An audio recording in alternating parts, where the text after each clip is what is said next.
This is no, these are all people that are on welfare. Yes, there are machines that can now pick strawberries. You cannot strawberries, tomatoes, but and you don't they have to are pay not Social today Security. picked by machines. You don't have, that's they're because picked by people who come to this country with their family. All right. You know what? We're not recognizing justice. The answer is recognize fairness. We're not going to, you know what? This is You talked over and I couldn't answer. Yeah, I know. I pointed it out to him. All right. And also. So we did, in other words, we didn't need 30 million Mexicans. We already had African Americans, and I mean African Americans, not immigrants, and we already had Puerto Ricans. And what about? I'm just stating we didn't need the 1965 Act for all this vibrance we're getting, because we're getting a lot of crime and what about fair use. Your imaginary friend, Jesus Christ?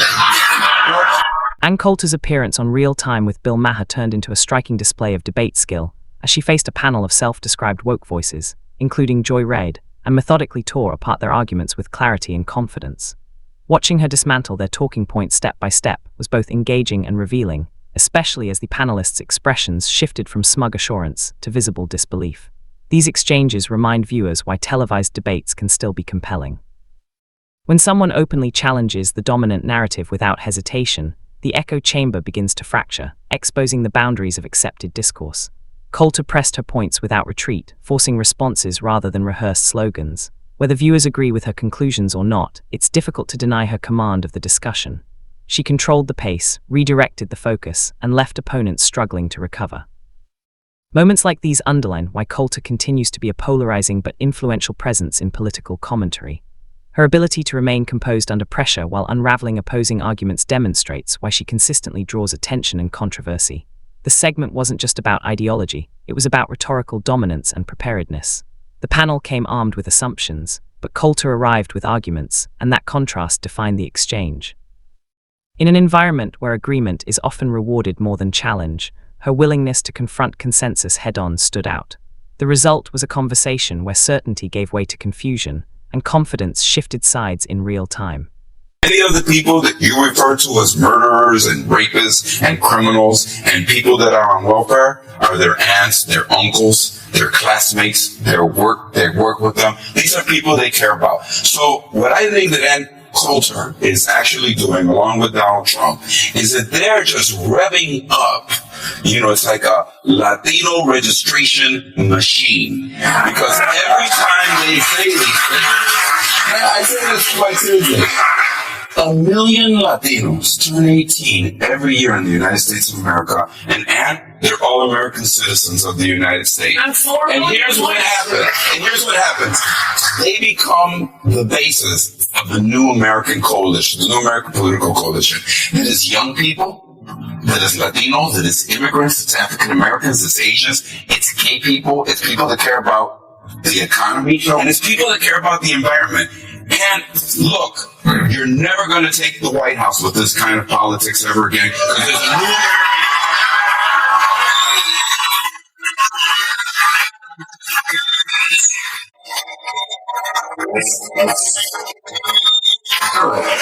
But that didn't exactly answer her question. Can I attempt to answer your question, Ms. Coulter? Because I think one of the things that we have to do in this country is to stop lying. We were earlier talking and touched on the issue of slavery.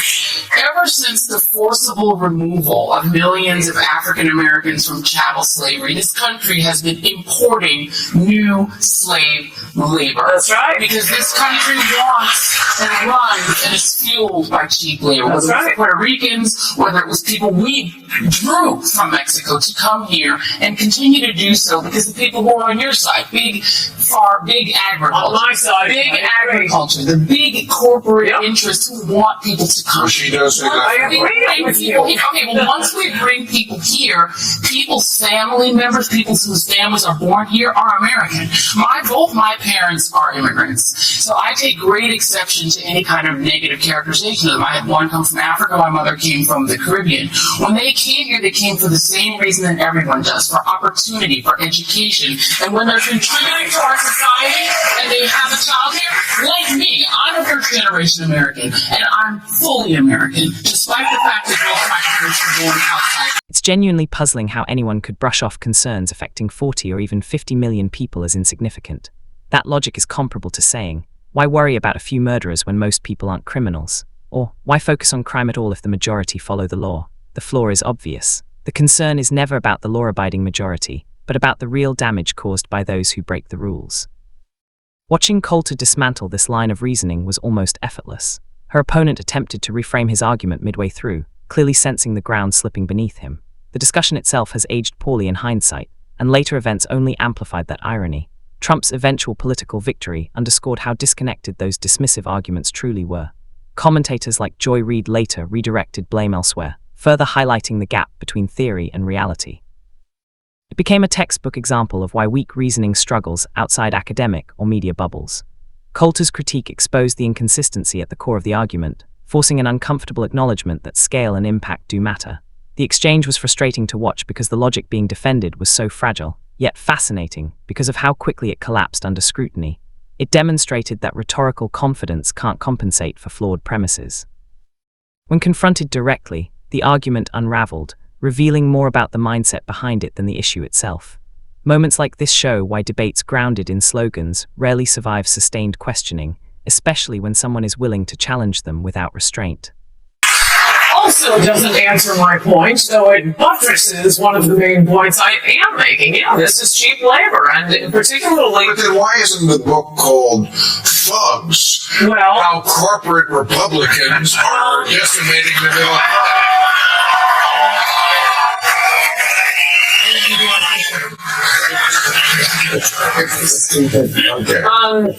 In fact, as I told Scott, that's the one error in the book, the title. I don't know if you ever read the book.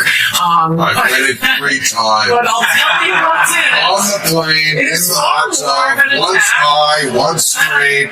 It is far more of an attack on Republicans, on big business, on the Chamber of Commerce. Yes. It is on the left. I agree. I didn't want to subject at all, but if I listed all the people who are trying to turn the country into a third world hellhole, I think it would go on to the back page. Let me ask you something. Look, the question is still... I'm glad you're here, but why should America care that other people of the world are happy? They should care about the ones who are here now, including you. And all the fruit you eat, all the vegetables you eat, they are all picked by foreign labor. They can do connect. This is no, these are all people going to be on welfare soon. Yes, there are machines that can now pick strawberries. You cannot strawberries, tomatoes, and you don't have to pay for Social Security. By machines. You don't. That's because they're corporate. Country with their family. All right. You know what? The answer is We're not going to recognize it just as mechanize all this. We're not going to, you know what? This is over. And I couldn't answer. It's almost comical how easily anyone could identify the flaws in these arguments. Even toddlers could likely spot the inconsistencies without much effort. In some of the corrupt countries people are fleeing, children may be making more rational choices than the panelists on display. The level of ignorance was astonishing. What emerged was an echo chamber drained of basic common sense, completely disconnected from lived reality. The only reason these men appeared remotely credible was the loud, enthusiastic applause that erupted whenever someone dared to oppose Coulter. That applause acted like a shield, masking weak logic and poor reasoning. Without it, the arguments would have collapsed instantly. The moment highlighted how audience reinforcement can distort perception, making fragile ideas seem strong and shallow points sound profound. Okay. So here are the questions. What are your thoughts? Oh, this is for you, Van, probably because you were the Green Czar. Remember when you were the Green Czar? You remember. Okay. What are your thoughts on the tactics of environmental activists who throw soup at the Mona Lisa and disrupt traffic? They also glue themselves to things. And is there a better approach to advocacy? No, there isn't. That is the one that works, and it's solving the problem in record time.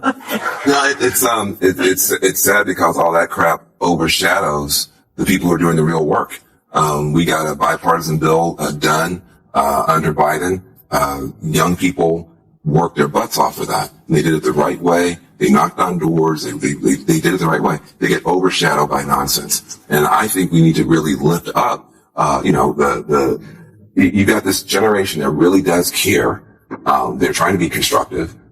You do have red states that have clean energy jobs that are growing alongside the jobs that I like a little bit. At one point, I nearly confused one panelist for Anna Kasparian. Strip away the performative cheering, the protective safety net and the constant interruptions, and the panelists would have been fully exposed, stumbling helplessly through rehearsed talking points against Coulter's razor-sharp precision. Even accounting for the hostile crowd, it felt like a one-against-many scenario, yet she still dismantled them completely. The imbalance was obvious, but so was the outcome.